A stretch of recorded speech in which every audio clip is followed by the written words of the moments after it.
Good morning. We're in Colossians chapter 3. I hope you'll open up in a Bible, whether it's digital or physical.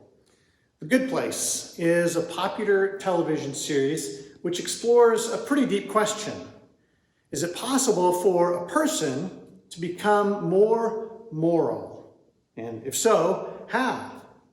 The first few episodes introduce us to Eleanor. Eleanor has died and has apparently wound up in the good place. All of the other people in the good place seem to have merited a place there because they lived such moral lives on earth. They were kind, generous, sacrificial. Eleanor lived an immoral life on earth. She was cruel, insensitive, thoughtless. And so she thinks there's been some mistake that's been made, and she wound up in the good place by mistake. She confides in a new friend, telling him that she's afraid that once the administration of the good place find out that she's there, they'll send her to the bad place. And so her friend comes up with a plan. He plans to make her a better moral person. And perhaps if she can be a better moral person there in the good place, when the administration finds out about the mistake, they'll let her stay. So Eleanor's friend collects all of the human literature that's ever been written on ethics and morality, and begins to teach Eleanor this information, puts together classes and lectures and seminars. He believes that if she can just learn the right information, she will become more moral. What's an interesting question, isn't it? Can a person become more moral, and if so, how? Paul, the author of the letter that we've been exploring on Sunday mornings, certainly believes the answer to that first question is yes. In Colossians 3, 1 through 17 is some of the most detailed teaching anywhere in the Bible about how we become more moral. We saw last Sunday how Paul called us to kill, to remove from our lives anything that's giving life to that immoral part of ourselves. We saw last Sunday how Paul calls us to remove, to take off any clothing that is strengthening that immoral part of us. Next Sunday, we'll look at some of the positive virtues we should put on in order to become more moral. But this morning, I'd like us to just focus on one verse, verse 10. Put on the new self, which is being renewed in knowledge after the image of its creator.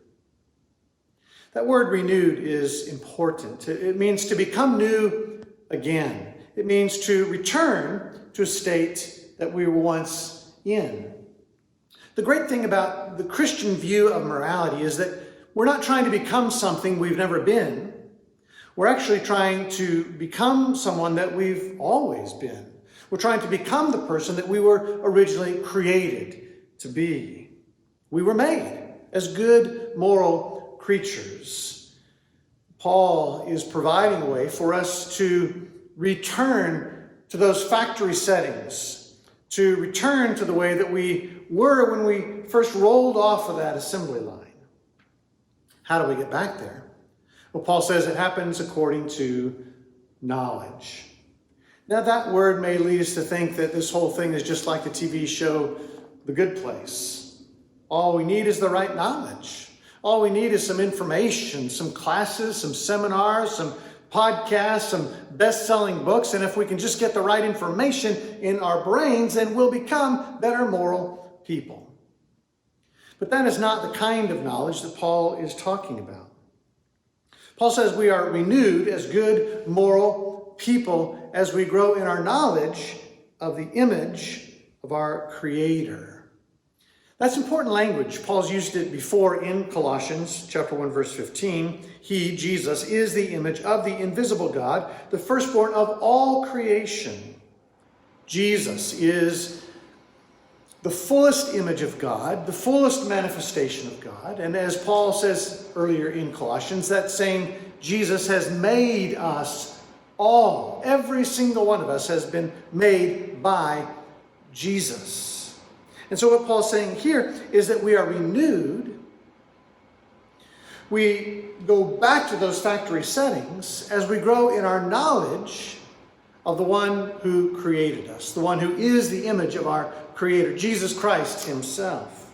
Now, Paul puts it this way in 2 Corinthians chapter 3. And we all with unveiled face, beholding the glory of the Lord, are being transformed into the same image from one degree of glory to another.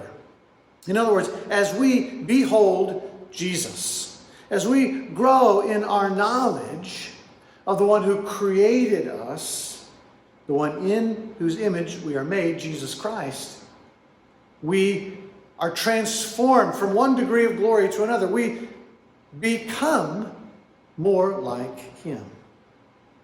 Now, how exactly does that work?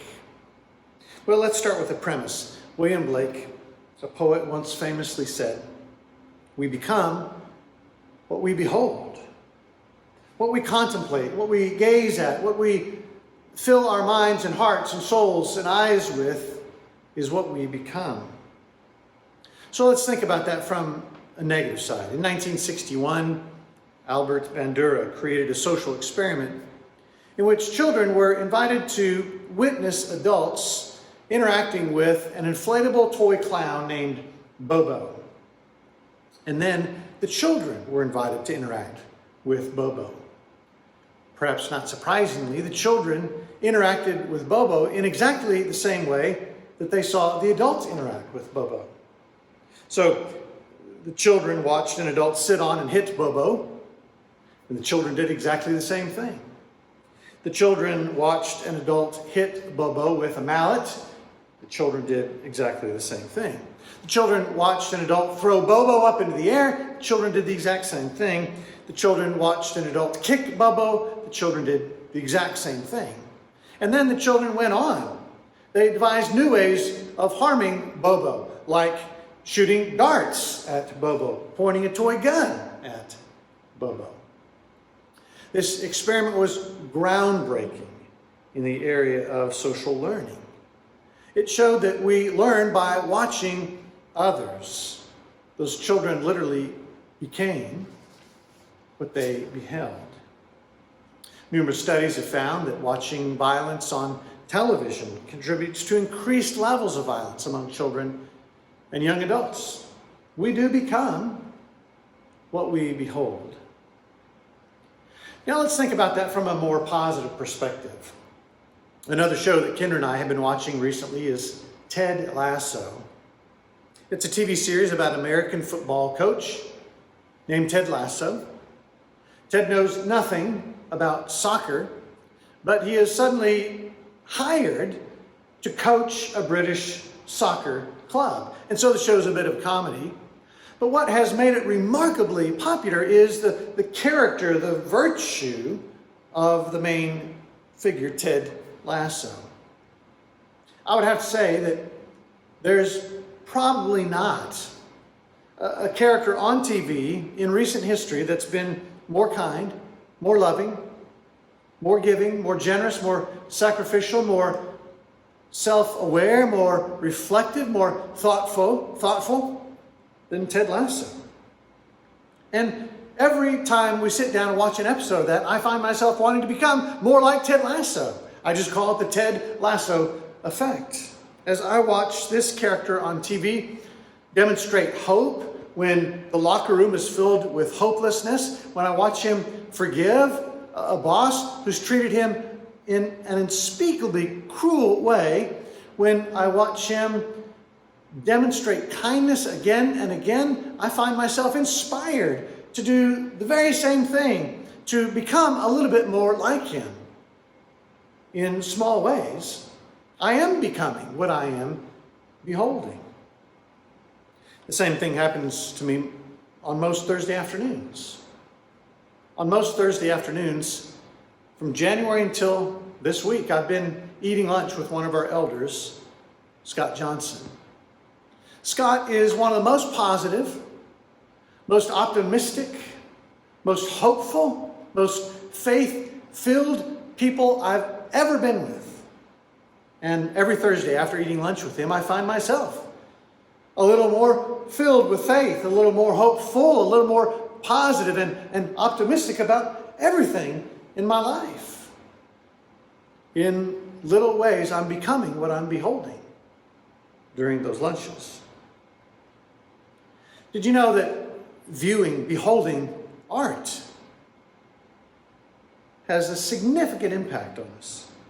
Professor Samir Zeki, a neurobiologist with the University of London, scanned the brains of volunteers as they beheld more than 20 different pieces of art. And as they beheld pieces of art which they judged to be beautiful, there was a release of dopamine in their brains. We are physically changed by the kind of art that we behold. And so for just a few seconds, consider these pieces of art. What's happening inside of you as you look at this art? How is this art impacting you right now?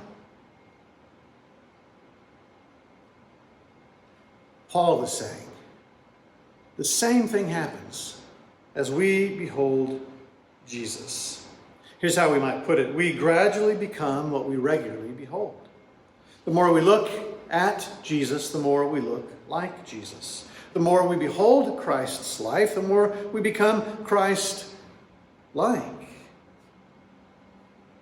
mean, think about the impact of beholding just a few of the scenes of the life of Christ. Jesus healing a leper.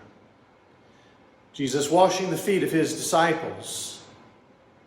Jesus showing kindness to a woman who was washing his feet. Jesus wrestling in prayer in the Garden of Gethsemane. We gradually become what we regularly behold. The more we look at Jesus, the more we look like Jesus. The more we behold Christ's life, the more we become Christ-like. As we behold scenes like this in the life of Christ, we become more and more like Christ.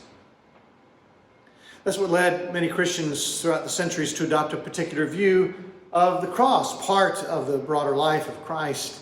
It came to be known as the moral influence theory.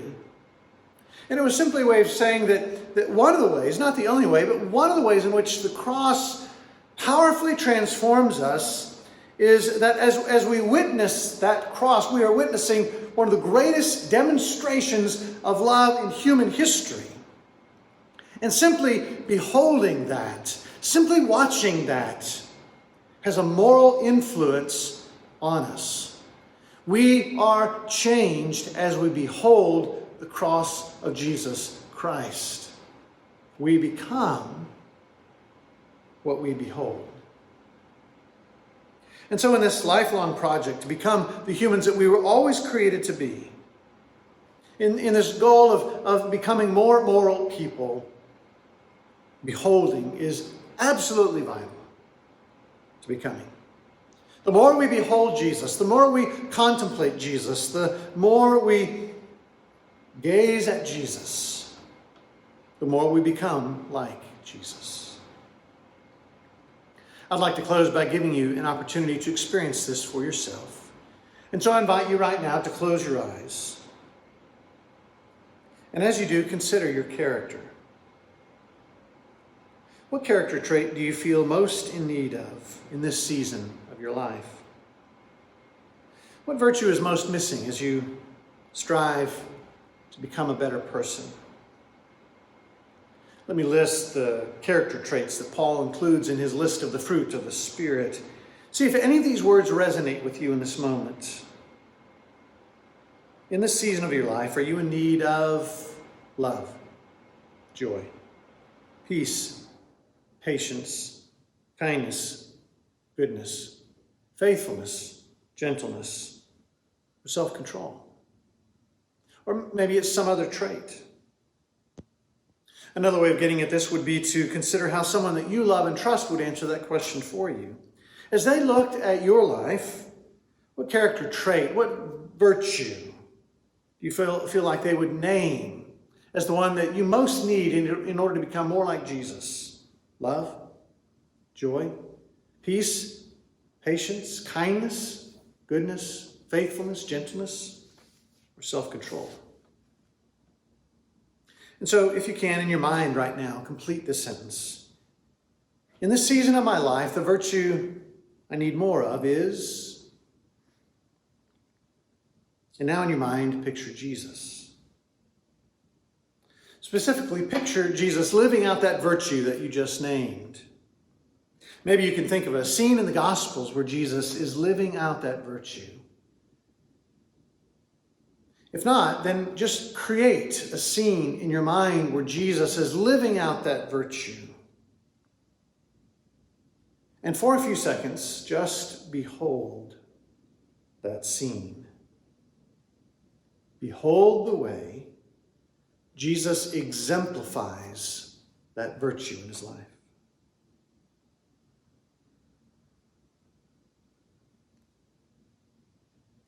Now, in this moment, remember that Jesus is not dead. He is living. He's not some inspiring figure who has died. He's present in the here and the now. And so imagine Jesus now giving you that same virtue that you've watched him live out. Imagine him somehow planting that virtue in your mind or in your heart.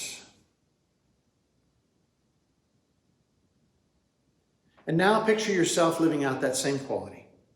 Maybe not as perfectly as Jesus, but still in your own way, living it out. Try to imagine a scene in your life from the upcoming week in which you are living out that virtue of Jesus.